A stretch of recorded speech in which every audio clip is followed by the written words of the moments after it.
అట్లా చేసుకోకూడదు. ఇప్పుడు మనం ప్రతి గల్లీకి గణేష్ ఎందుకంటే మనం మళ్ళీ విమర్శించే వాళ్ళు ఎక్కువ ఉంటారు. ఎందుకు మేము పండగ చేసుకోవద్దా? ఎందుకు నిర్వహించుకోవద్దా?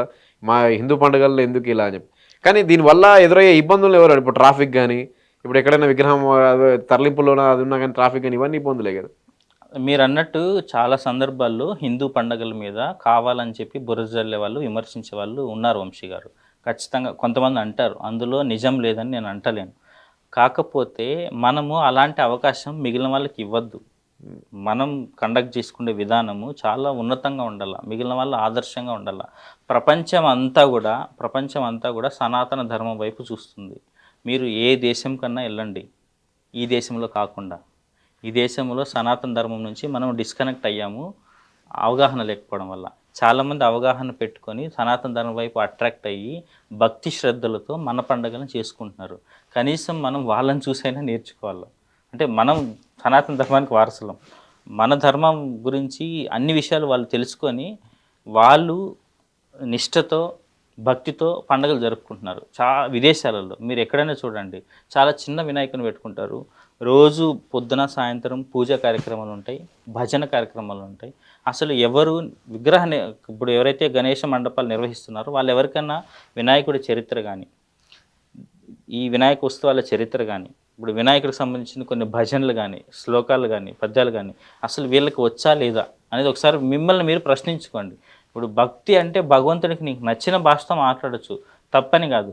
కాకపోతే ఇంత డబ్బులు, టైము, శక్తిని ఇన్వెస్ట్ చేస్తున్నప్పుడు అమృతాన్ని వదిలేసి వేరేటివి తాగుతా, అంటే భక్తి అనే అమృతాన్ని మనం వదిలేసి సో ఇప్పుడు డీజేలు ఇంకా నేను రీమిక్స్ పాటలు పెట్టుకుంటా ఇంకా నిమజ్జనం అప్పుడైతే చాలా చోట్ల మేము విన్నది చూసింది కూడా తాగేసి కూడా వెళ్తుంటారు. ఇది మంచి విధానం కాదు. దానివల్ల మనం ధర్మానికి ద్రోహం చేసిన వాళ్ళు అవుతాం. భజనలో అన్నారు కాబట్టి ఒకప్పుడు ఏముండేదంటే కల్చరల్ యాక్టివిటీస్ ఉండేవి. గుళ్ళో కానీ ఎక్కడైనా మండపం ఏర్పాటు చేసినా వినాయకు ఉంది, నృత్య ప్రదర్శనలు ఉండేవి, భరతనాట్యం ఇట్లాంటివి ఉండేవి.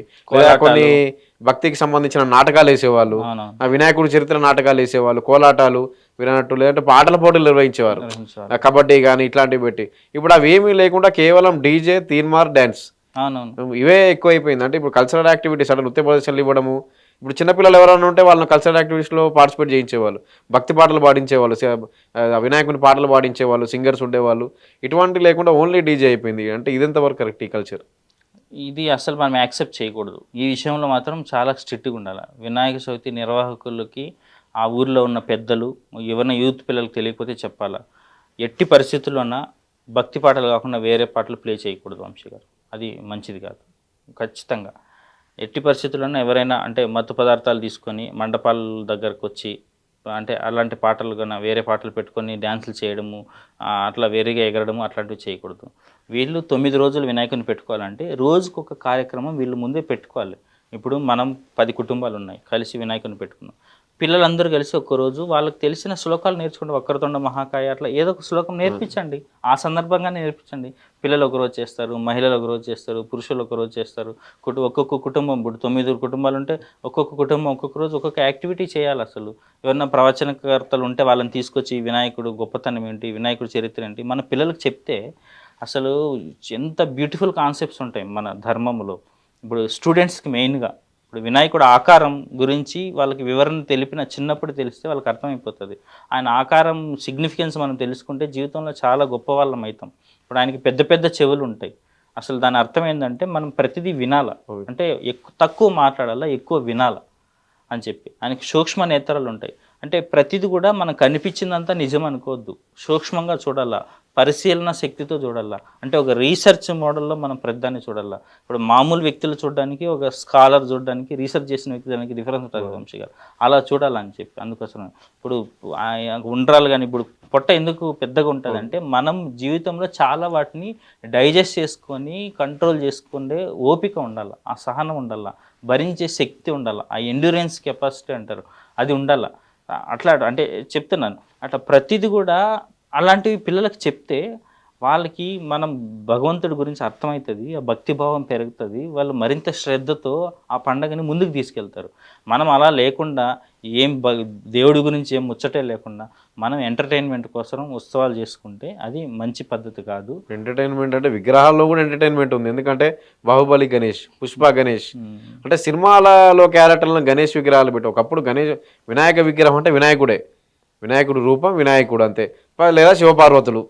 కానీ ఇప్పుడు ఇతర దేవతలను కూడా వినాయకుడు అంటే పంచముఖ అని ఉంటాయి, కానీ ఇతర దేవతల రూపాలను కూడా వినాయకుడు తీసుకొచ్చి, లేదా సినిమాలోని క్యారెక్టర్లను పుష్ప గణేష్ అని, బాహుబలి గణేష్ అని, అంటే భవిష్యత్ తరానికి ఎలాంటి సందేశం ఇది? ఇప్పుడు ఇతర దేవతలతో పెట్టుకుంటే తప్పేం లేదు వంశీ గారు, ఎందుకంటే మనది అద్వైత కాన్సెప్ట్, అంతా ఆయనే, అంతా ఒక్కరే. అమ్మవారైనా అంటే ఫెమినిన్ గాడైనా మేల్ గాడైనా, అంటే మగవాళ్ళైనా స్త్రీ ఏదైనా అది పర్వాలేదు. ఇప్పుడు మన వాళ్ళు ఏం చేస్తారంటే వీళ్ళకి ఏదో ఒక ఇష్టమైన ఒక వ్యక్తి ఉంటారు, సినిమా యాక్టరు, క్రికెటరు, ఎవరో ఒకరు. సో ఆ వ్యక్తిలో అందరినీ ఆ వ్యక్తి స్థాయికి దిగజార్చాలని ప్రయత్నం చేస్తారు. అది మంచి పద్ధతి కాదు. అంటే ఇప్పుడు అదే పుష్ప గణేష్, బాహుబలి గణేష్, అట్లా అంటే వీళ్ళ ఆలోచన ఏదైతే ఉందో అంతే చూస్తాం భగవంతుణ్ణి. కానీ ఈ దేశంలో మన ధర్మం యొక్క గొప్పతనం ఏంటంటే మనం ఉన్న స్థితి నుంచి మన ఆలోచన విధానాన్ని మన అన్ని రకాలుగా మన వాళ్ళని ఉన్నత స్థితికి తీసుకెళ్ళడానికి ఉపయోగిస్తే మనమేమో వాటిని మన స్థాయికి తీసుకొస్తున్నాం. అంటే నాకు ఇది నచ్చుతుంది కాబట్టి దేవుడు కూడా ఈ రూపంలోనే ఉండాలి, ఇది కరెక్ట్ పద్ధతి కాదు. అట్లాంటి వాటిని మనం ఎంకరేజ్ చేయకూడదు. అది క్రియేటివిటీ కాదు, అది కాపీయింగ్ ప్లస్ భగవంతుని అవమానించడం లాంటిది. మనం అలాంటి పని చేయాల్సిన అవసరం లేదు. వినాయకుడిని వినాయకుడిలాగా చూడాలా. నీకు సొంతంగా ఏదైనా వినాయకుడు అనిపిస్తే నువ్వు తయారు చేయి. ఇప్పుడు అంటే మన వాళ్ళు భక్తి ఎలా ఉంటుందంటే, అంటే మీకు ఒక ఉదాహరణ చెప్తాను. నారాయణ స్వామి ఉండేవాళ్ళు, నారాయణ గురు, కేరళలో. ఇప్పుడు ఆయన పూజ ఒక అప్పుడు క్యాస్ట్ ఫీలింగ్ అట్లా విపరీతంగా ఉన్నప్పుడు కూడా శివాలయంలోకి రాకపోతే ఆయన శివుడిని ప్రార్థన చేసి శివలింగం నదిలో నుంచి తీసుకొని నేను నా శివుడు అని చెప్పిండు.